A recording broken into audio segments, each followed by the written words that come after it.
اللہ الرحمن الرحیم.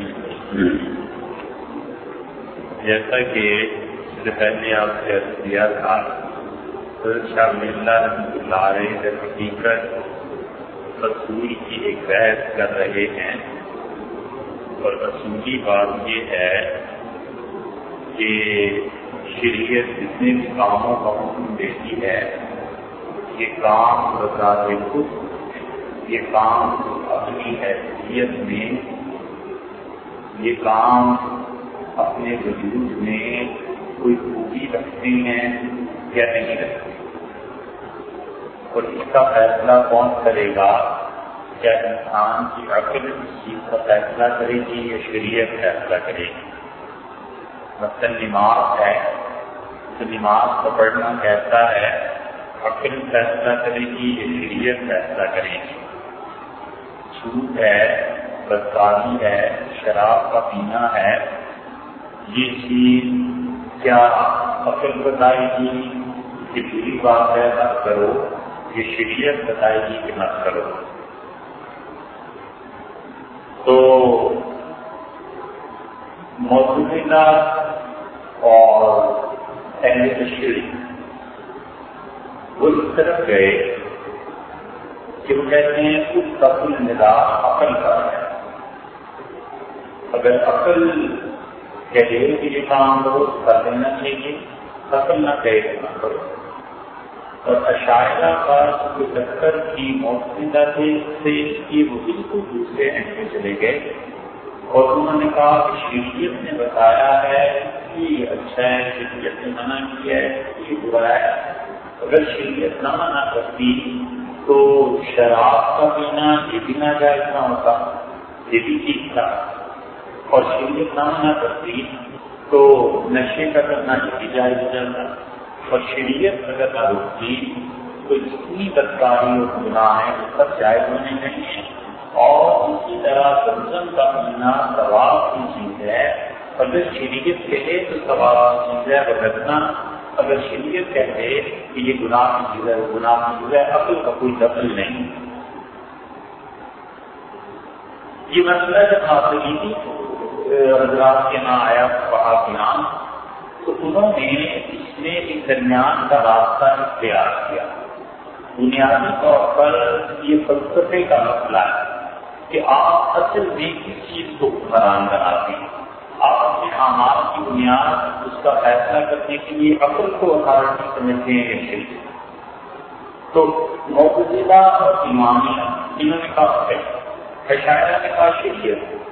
تو جو ماتریدی کے حنفی فقہاء رحمہ اللہ وہ درمیان میں آ گئے، اور انہوں نے کہا کہ عقل اور شریعت دونوں چیزیں فیصلہ کرتی ہیں. کبھی کبھی عقل کہتی ہے کہ یہ چیز ایسے ہونی چاہیے، شریعت منع کر دیتی ہے، کہتی ہے ایسے نہیں ہونا چاہیے، تو ہمیں شریعت کی بات کو ماننا ہے. اور سب شریعت کہتی ہے کہ ایسے ہونا چاہیے اور عقل نہیں کہتی تو بھی ہمیں شریعت کی بات کو. اور اسی طرح کی بہت چیزیں ہیں. تو مسئلہ فلسفے کا یا علم اصول کا یہاں سے شروع ہوتا ہے. شاہ صاحب رحمۃ اللہ علیہ اس وقت اپنی کتاب میں دو شاخوں کو چھیڑ رہے ہیں. یہ چیز کہ شریعت کے جتنے کام کرتے ہیں اس میں مصلحت کیا ہے، اور یہ چیز کہ شریعت کی مان سے چلنی ہے کہ عقل کی مان سے چلنی ہے. شاہ صاحب رحمۃ اللہ کہتے ہیں کہ جن لوگوں کا یہ خیال ہے، اب آپ کو اتنی بات شاید پوری ہو سکے، وہ کہتے ہیں ان لوگوں کا یہ خیال ہے کہ میں ہم عقل کو اختیار دے دیں کہ عقل فیصلے کیا کرے، تو نام کما اوجبت السنت هذه وانعقد عليها الاجماع فقد اوجبت ایضا. یہ خیال بالکل باطل ہے کہ اعمال کی خوبصورتی اور بدصورتی عقل کے ذریعے معلوم کی جاتی ہے. جیسے کہ حدیث نے یہ بات ثابت کی کہ ان نزول القضاء ان ایجاب والتحریم سبب عظیم فی نقله. حدیث نے یہ ثابت کیا کہ شریعت کے احکامات ہیں ان میں کوئی نہ کوئی حکمت ضرور ہوتی ہے، اور اس پر امت نے اجماع کر دیا. وانعقد علیہ الاجماع، امت نے یہ بات طے کر دی کہ یہ جو اللہ تعالیٰ کسی چیز کو حلال اور حرام قرار دیتے ہیں یہ خود بہت بڑا سبب ہے اس بات کے لیے کہ یہ چیز ہونی چاہیے یا نہیں ہونی چاہیے. اللہ تعالیٰ کو کسی چیز کو حرام قرار دینا، کسی چیز کو حلال قرار دینا، جو خود ایک سبب ہم سے عقل کا بھی بھروسہ نہیں کر سکتے، اس لیے سبب ہے کہ دیکھو نا، اس سے کرے گا تو ثواب ملے گا، گناہ کا کام کرے گا تو عذاب ملے گا۔ تو ایک طرف شریعت کی بات بھی رکھو، عقل کی بات بھی رکھو، عقل میں جو چیز آتی ہے اسے بھی دیکھنا چاہیے، شریعت کی جو بات آتی ہے اسے بھی دیکھنا چاہیے۔ اسی لیے آپ دیکھیں اس کی ایک مثال، یہ بہت سی متعدد مثالیں آپ کو تاریخ میں ملیں گی۔ بہت سے لوگوں نے زمانہ جاہلیت میں شراب اپنے اوپر حرام کر دی، نہیں شراب پیتے، کافر ہونے کے باوجود نہیں پیتے۔ اب بھی اگر آپ یورپ اور امریکہ میں جائیں تو کئی سینکڑوں ہزاروں کی تعداد میں ایسے مل جائیں گے جو شراب نہیں پیتے، کہتے ہیں عقل میں یہ بات نہیں آتی۔ تو عقلی طور پر انہوں نے اپنے آپ کو منع کر رکھا تھا۔ عربوں کے ایک بہت بڑے شاعر تھے، تو اس نے شراب پی اور اپنے قبیلے کا سردار بن گیا تھا، بالکل جب جوان تھا، اس کی شادی ہوئی تھی، 1-2 سال گزرے تھے، تو اس نے شراب جب پی لی تو اس کے بعد اس نے اپنے قبیلے میں شراب کو منع کر دیا۔ جب نشہ اترا تو اس کے بعد اس نے شراب چھوڑ دی۔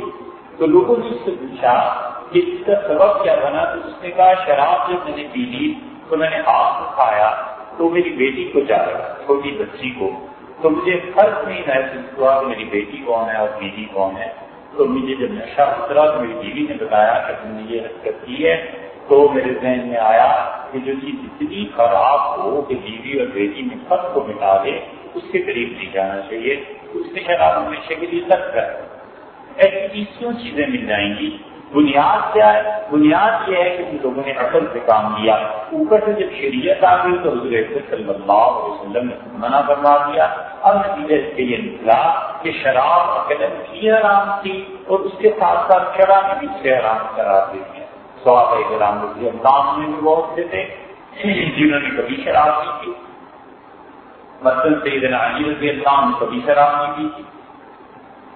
حضرت علی رضی اللہ عنہ کے متعلق یہ جو روایت ترمذی میں آئی ہے کہ حضرت عبدالرحمن بن عوف رضی اللہ عنہ کی گھر دعوت ہوئی اور عبدالرحمن بن عوف رضی اللہ عنہ نے شراب بھی پیش کی، اسے حرام نہیں کی، تو حضرت علی رضی اللہ عنہ نے شراب پی لی اور انہوں نے اٹھ کے مغرب کی نماز پڑھائی اور کوئی الکافرون میں جہاں جہاں لا آتا تھا اسے بھول گئے یا نشے کی حالت میں نہیں پڑھ سکے۔ روایت کی یہ حالت ترمذی کی یہ جو روایت ہے نا، اس کو اگر آپ دیکھیں اور محققین نے جب اس کو دیکھا تو انہوں نے کہا علی رضی اللہ عنہ کی جتنی بڑی شخصیت ہے اس کے مقابلے میں اس روایت کی کوئی حیثیت بنتی نہیں۔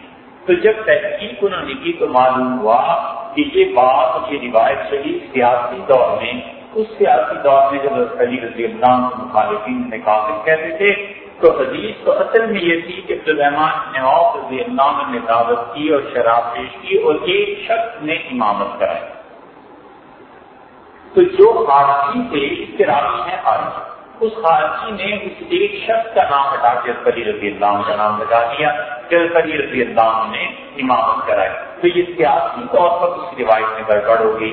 نتیجہ اس کا یہ نکلا، امام ترمذی رحمۃ اللہ جیسی سند اس تک آئی، انہوں نے ویسی بات نہیں کرتی، انہیں کیا ضرورت کی اپنی طرف کسی چیز کو کم یا زیادہ کرنے کی، وہ دیانتدار آدمی تھے، انہوں نے لکھی، لوگوں نے اس کو بنا قبول کر لیا کہ معاملہ ایسے نہیں ہے۔ سیدنا علی رضی اللہ عنہ یقیناً لوگوں میں سے ہیں جنہوں نے زمانے جاہلیت میں بھی کبھی شراب کو نہیں سکھا اور 9 سال کی عمر میں مسلمان ہو گئے تھے۔ پھر اس کے بعد کیا، اگرچہ بات انہیں شراب جائز رہی ہے لیکن ان کے متعلق یہ بات ثابت نہیں ہوتی۔ تو شاہ صاحب رحمۃ اللہ علیہ فرماتے ہیں کہ دیکھو اعمال کا دار و مدار ہے وہ تم جو کہتے ہو عقل پر ہے، تو ایک تو بات یہ ہے کہ من کل وجہ ان الشرع وظیفۃ الاقوال خواص الاعمال، ایک تو تمہاری بات یہ مانے جانے کے قابل نہیں ہے کہ ہم کل کے کل اعمال عقل کے حوالے کرتے ہیں۔ دوسری بات یہ ہے کہ تم کہتے ہو شریعت کا کام یہ ہے کہ علامہ ہی علیہ دون انشاء ایجاب والتحریم، کہ شریعت چیزوں کی حقیقت کو بتا دے اور نہ وہ یہ حکم لگائے کہ حرام کیا ہے حلال کیا ہے، بمنزلت طبیب، اس ڈاکٹر کی طرح، اس طبیب کی طرح، یس کو خواص الادویتی، جو دواؤں کے آثار بتا دیتا ہے، وانواع المرض، اور بتا دیتا ہے کہ بیماری کیا ہے، فإنه ظن فاسد، اور یہ تمہاری بات ہے نظریہ بالکل گمراہی پر مشتمل ہے، ذہن فاسد ہے، جو سنت بات کر رہا ہے، جب سنت اس کے مقابلے میں آتی ہے تو اس کو اٹھا کر پھینک دیتے۔ شاہ صاحب نے دو باتیں، انہوں نے کہا پہلی بات تو یہ کہ تم اگر یہ سمجھو کہ کل کا کل دار و مدار عقل پر ہے، یہ بالکل مانے جانے کے بعد قابل نہیں، آگے تو مثال سے واضح کر دیتے ہیں آگے۔ دوسری بات وہ کہتے ہیں کہ جو تم کہتے ہو کہ شریعت کا کوئی دخل نہیں ہے، تو اس کا مطلب تمہارا یہ ہے کہ شریعت ایک ڈاکٹر کی طرح ہے یا ایک پنساری کی طرح ہے، اور وہ یہ بتا دیتا ہے کہ بھائی یہ دوائی ہے اور اس کے یہ خواص ہے۔ حکیم کی مثال آسانی سے سمجھ میں آ جائے گی۔ حکیم کہتا ہے کہ یہ گوشت پتیلا ہے، اس کو جب تم کھا لو گے تو ٹھنڈک پیدا ہوگی۔ حکیم کہتا ہے یہ دوا ہے، یہ لونگ ہے اور اس کا تیل اور لونگ تمہیں دانت کے درد میں کام آ جائے گا۔ تو حکیم نے بتا دیا، حکیم کہتا ہے تمہیں دانت کا درد ہے۔ اب ڈاکٹر جو کچھ سمجھتا ہے وہ حکیم نہیں سمجھتا، ڈسپینسر نہیں سمجھتا، دکان میڈیسن کی کھلی ہوئی ہے، وہ بتائے گا جناب یہ دوائی ہے، اس وقت میں کام آتی ہے۔ دوسرا آدمی کہتا ہے جناب میرے کان میں درد ہے، کان درد کی دوائی ہے۔ اب کان کی 50 طرح کی بیماریاں ہو سکتی ہیں اور اس کے لیے 50 دوائیاں بھی ہو سکتی ہیں۔ اب یہ ڈاکٹر کا کام ہے کہ وہ دیکھے کہ کون سی بیماری ہے اور اس میں کون سی دوا اس کے کام آئے گی۔ یہ تھوڑے یہ کہتی بتا رہے، وہ کہتے ہیں تم شریعت کو یہ سمجھے ہوئے کہ اللہ تعالیٰ صرف بتا دے کہ یہ چیز ایسے ہے، یہ چیز ایسے ہے، اگر تم جھوٹ بولو گے تو ہلاک ہو جاؤ گے، سچ بولو تو، اور اس کے بعد شریعت اس پہ کوئی ثواب اور عذاب نہ رکھے، ایسی بات نہیں ہے۔ شریعت سارے کام بتاتی ہے۔ یہ ایسا غلط خیال ہے کہ جب یہ سنت سے آ کے ٹکراتا ہے تو بات یہ افراش سنت اسے مسترد کر دیتی ہے، بالکل ہٹا دیتی ہے، ختم کر دیتی ہے، اس لیے کہ شریعت خبر دیتی ہے کہ کس چیز سے ثواب ہے، کس چیز سے عذاب ہے۔ یہی بات کیسی نظریہ درست ہو سکتا ہے؟ وقال نبی صلی اللہ علیہ وسلم کی قیام رمضان۔ اب اس کی شاہ صاحب رحمۃ اللہ علیہ مثال وہ کہتے ہیں کہ دیکھو حضور اکرم صلی اللہ علیہ وسلم نے رمضان میں یہ بات فرمائی کہ حتیٰ تشہید و صبر علیکم، مجھے یہ ڈر لگ گیا کہ تم پر کہیں یہ نماز فرض نہ کر دی جائے۔ ایک مثال۔ دوسری مثال کیا نے فرمایا ان اعظم المسلمین بالمسلمین، حضور اکرم صلی اللہ علیہ وسلم فرمایا مسلمانوں میں برا آدمی ہوا ہے، جرم جو کرنے کے اعتبار سے برا ہے کہ من سأل عن شیء، جس نے کسی چیز کے بارے میں سوال کیا، لم یحرم علی الناس، کے لوگوں پر حرام نہیں تھی، فحرم من اجل مسألته، اور اس کے پوچھنے کی وجہ سے حرام ہو گئی، الی غیر ذلک من الاحادیث، احادیث میں کئی جگہ یہ چیزیں آئی۔ شاہ صاحب نے کہتے ہیں اگر عقل پہ ہی دار مدار رکھنا ہے تو دیکھو عقل، پھر یہ جو نماز ہے تراویح کی نہیں ہونی چاہیے تھی، اس لیے کہ 20 رکعتیں کون پڑھے، اور شریعت کا حال یہ ہے کہ رسول اللہ صلی اللہ علیہ وسلم نے فرمایا کہ تیسرے دن آپ تشریف نہیں لائے۔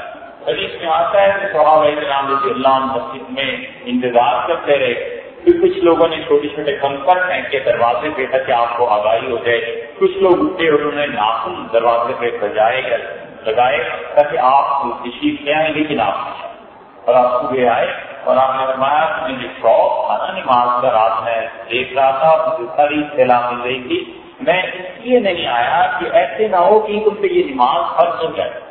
شاید کہتے ہیں اگر عقل ہی کی بات ہے تو ایک طرف عقل کو رکھو گے کہ یہ بالکل نہیں ہونی چاہیے۔ شریعت ایسی ہے، اتنی پسندیدہ چیز ہے کہ اللہ تعالیٰ کے فرض ہی نہ کرا دے دیتا، اتنی پسندیدہ چیز تھی تو عقل اور شریعت میں سے پھر شریعت کی بات مان لی گئی۔ حضور اکرم صلی اللہ علیہ وسلم نے عقل اتنا تو کر کے رعایت کے تشریف نہیں لائے کہ کہیں فرض نہ ہو جائے، اس وقت مشقت میں پڑ جائے گی، لیکن دوسری رعایت بھی کر دی شریعت نے کہ اس نے کہا اس سنت موقع تراویح پڑھا۔ دوسری مثال میں صاحب رحمۃ اللہ علیہ دیتے ہیں، فرماتے ہیں کہ مسلمانوں میں بدترین آدمی وہ جس نے کسی چیز کے بارے میں سوال کیا اور وہ پھر اس کے سوال کی وجہ سے حرام ہو گئی۔ اس چیز پہ بڑا اشکال ہے، اور اشکال یہ پیدا ہوتا ہے سب سے بڑا کہ کئی صحابہ کرام رضی اللہ عنہ نے سوالات کیے اور چیزیں حرام ہو گئی، تو کیا وہ بدتر آدمی؟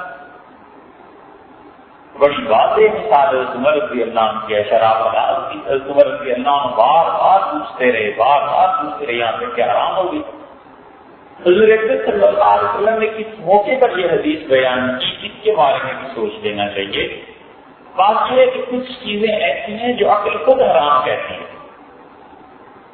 عقل اور طبعی طور پہ حرام ہونا تھا اس سے، اللہ تعالیٰ کی مشیت دوسرے نمبر پر شامل ہو گئی، خدا نے چاہا جسے حرام کر دے۔ تیسری بات کیا ہوئی کہ خدا نے اس شخص کے عزت بڑھانے کے لیے اس کے دل میں ڈال دی کہ تم یہ سوال اپنے نبی صلی اللہ علیہ وسلم سے پوچھو، اللہ نے حرام کرنی، لیکن اللہ تعالیٰ نے اس کے دل میں ڈال دی کہ تم پوچھو اور قیامت تک کے لیے اس کا ثواب تمہیں مل جائے۔ یہ ہوا کرتا ہے۔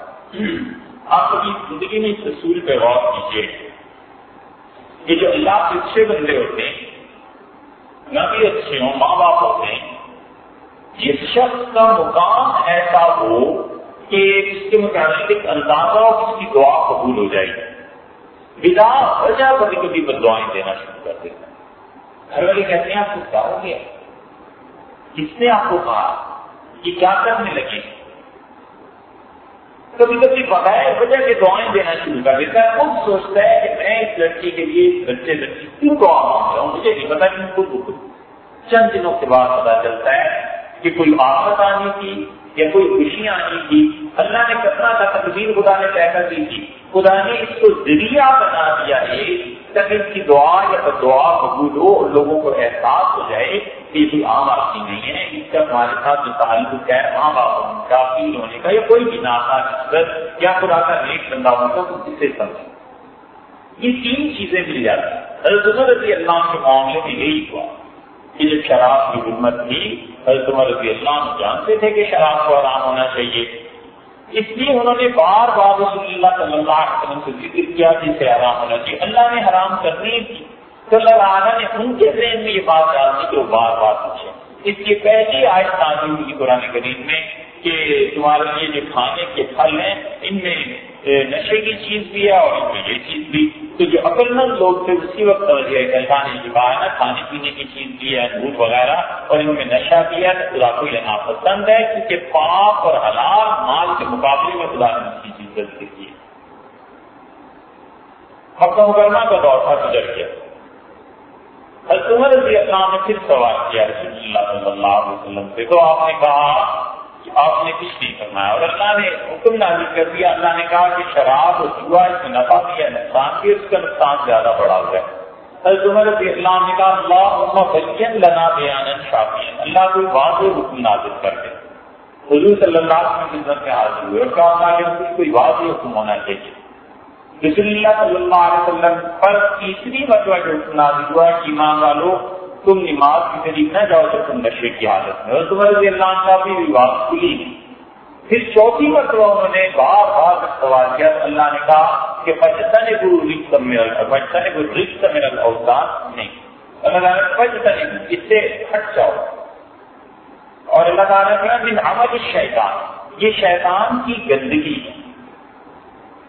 بہت سے لوگ کہتے ہیں اللہ نے شراب کو حرام قرار نہیں کیا قرآن میں، یعنی حرام ہونے کا لفظ خدا نے استعمال نہیں فرمایا، تو ان آیات کو نہیں پڑھتے کہ اللہ تعالیٰ نے فرمایا باز آؤ، اللہ تعالیٰ نے فرمایا اب باز آؤ گے یا نہیں، ترکی دی خدا نے۔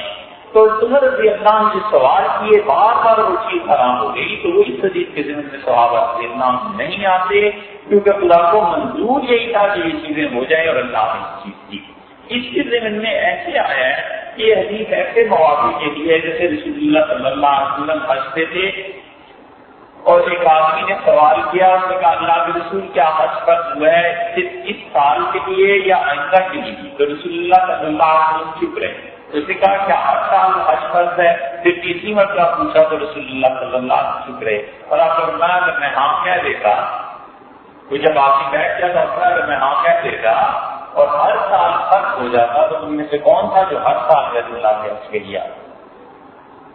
یہ ایسی چیز جس کو رسول اللہ صلی اللہ علیہ وسلم نے منع کیا، اور یہی وہ چیز ہے جو نبی کریم صلی اللہ علیہ وسلم جو کرنے کی دوسری جگہ آئی ہے کہ صحابہ کرام رضی اللہ عنہ نے کہا تین باتوں سے رسول اللہ صلی اللہ علیہ وسلم کو سخت نفرت، ایک لڑائی کر رہے تھے، بحث موبائل تھے، اور دوسرے عذاب المال، پیسے کو ضائع کرنے،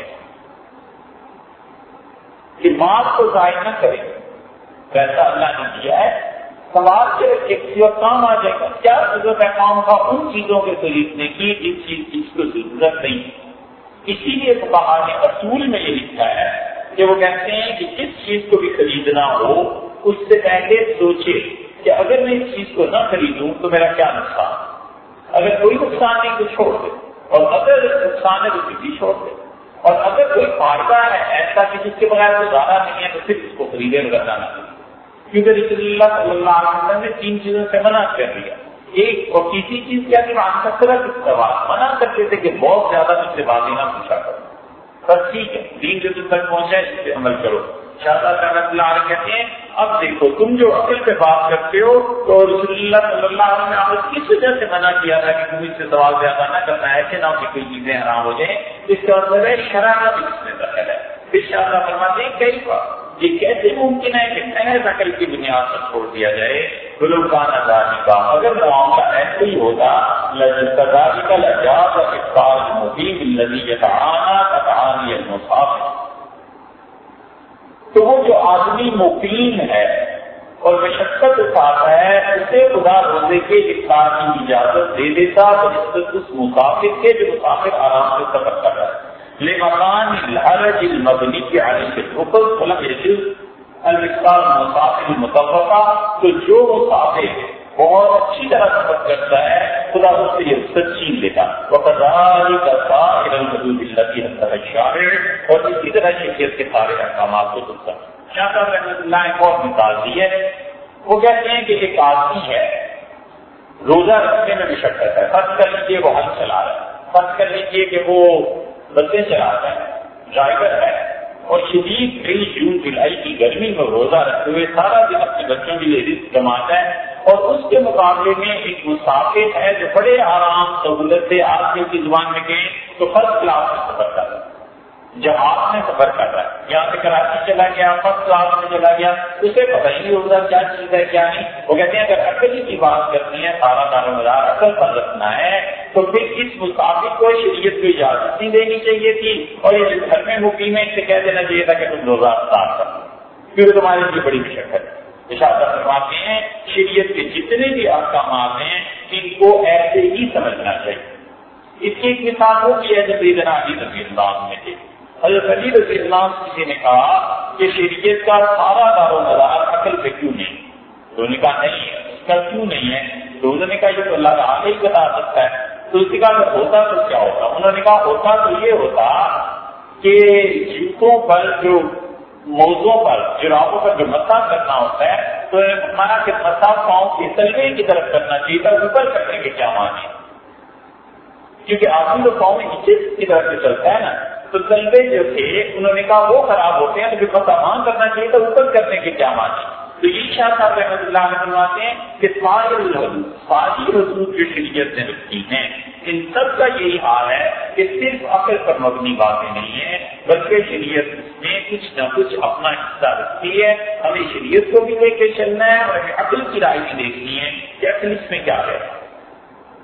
شاہ صاحب رحمۃ اللہ ایک اور طرف بھی چلیں, اور یہ کہ شریعت لوگوں پر وہ چیزیں نافذ نہیں کرتی جو بہت باریک ہیں.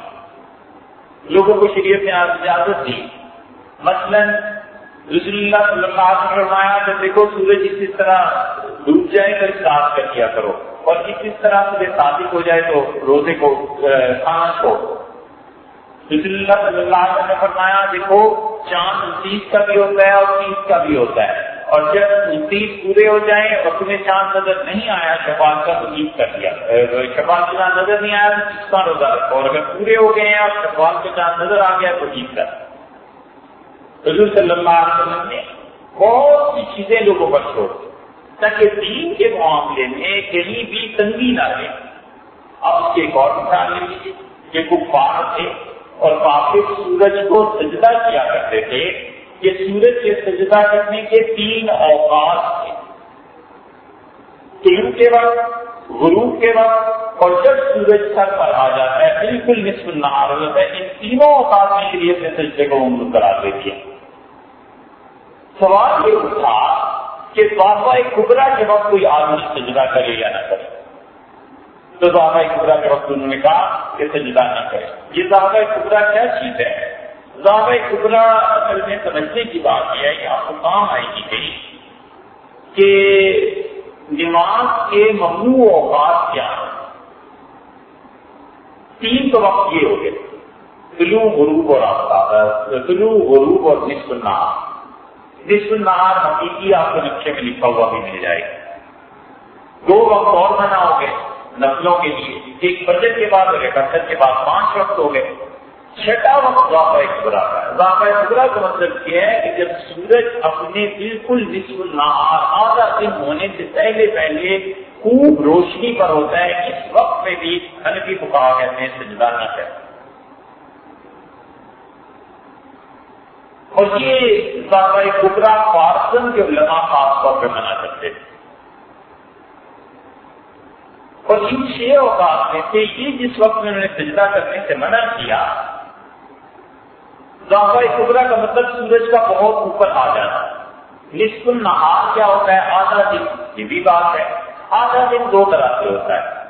ایک تو آپ کا ہمارا آدھا دن ہے کہ طلوع آفتاب رکھ لیجیے 6 بجے اور شام کو 7 بجے ہے، تو اس کو درمیان میں اگر آپ کر لیں تو 6.5 گھنٹے اوپر اور 6.5 گھنٹے نیچے آ گیا، تو یہ درمیان میں جو بھی وقت آئے گا یہ آدھا دن ہو جائے گا. لیکن یہ عرف ہے کہ یہ اس کا اعتبار ہر جگہ اس کا اعتبار نہیں کرتی، بات جگہ پہ ہے لیکن عمومی طور پہ شریعت اس کا اعتبار نہیں کرتی.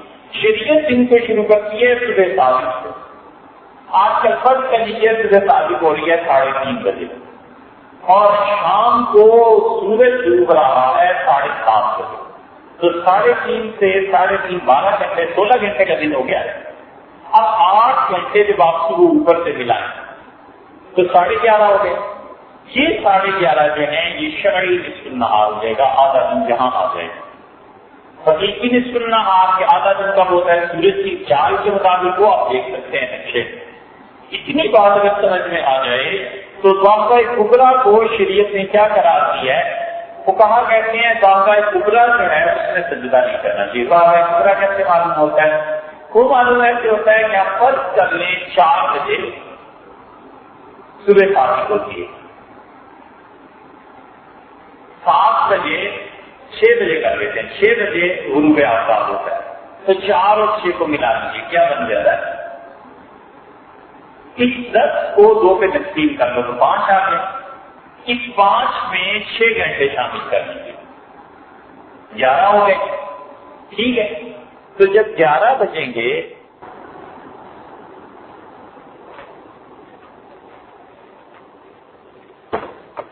تو یہ جب 11 بجیں گے تو اس 11 کو آپ نقشے میں دیکھیے کہ حقیقی نصف النہار کب ہو رہا ہے. وہ 12 سوا 12 12:10 پہ ہمارے ان علاقوں میں 12:23 سے زیادہ نہیں جاتا. 11 اور اس نصف النہار حقیقی اس کے درمیان یہ جو گھنٹہ آپ کو نظر آ رہا ہے، سوا گھنٹہ 1.5 گھنٹہ، یہ ہے ضابطۂ کبریٰ. لیکن یہ تو مثال ہم نے دی نا، ایسے ہوتا نہیں ہے. ضابطۂ کبریٰ عام طور پہ 40-50 منٹ کا ہوتا ہے، گھنٹے سے کم نہیں ہوتا ہے. لیکن چونکہ مثال دے رہا ہوں اس لیے سمجھانے کی خاطر کہ آسانی سے اس طرح سمجھ میں آ سکتا ہے کہ آپ صبح صادق کے وقت کو لیں، غروب آفتاب کے وقت کو لیں، ان دونوں کو جمع کر دیں. صبح صادق ہو گئی 3:30 بجے، سورج ڈوبا شام کو 7:30 بجے، تو 11 ہو گئے. 3:30 اور 7:30 کو جمع کیا 11 کو آپ ادا کر لیجیے تو یہ 5:30 ہو گئے. 6 گھنٹے اس میں شامل کر لو، 11:30 ہو گئے. اب 11:30 کے وقت سے لے کے نصف النہار حقیقی جو چارٹ میں لکھا ہوا ہوتا ہے، اس کو اگر آپ دیکھیں گے تو یہ پھر فرق یہ وہاں 12 بجے لکھا ہے، تو جو آدھا گھنٹہ ہے نا یہ ضابطۂ کبریٰ کہلاتا ہے.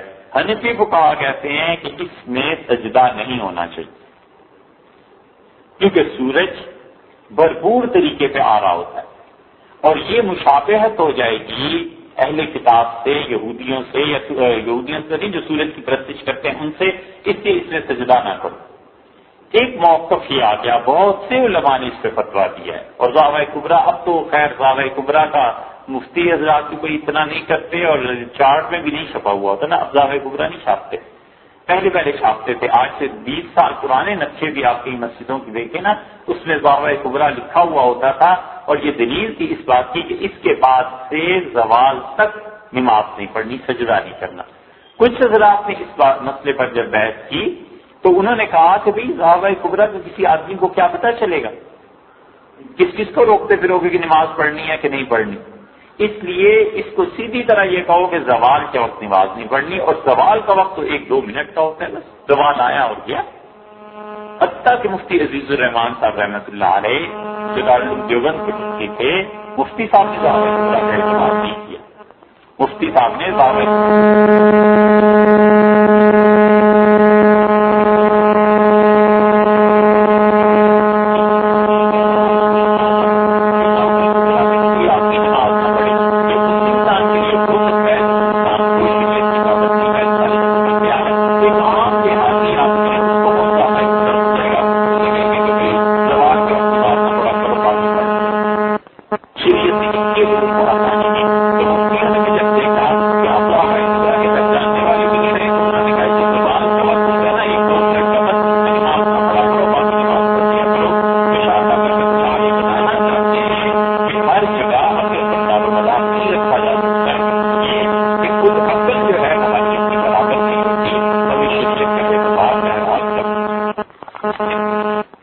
Thank you.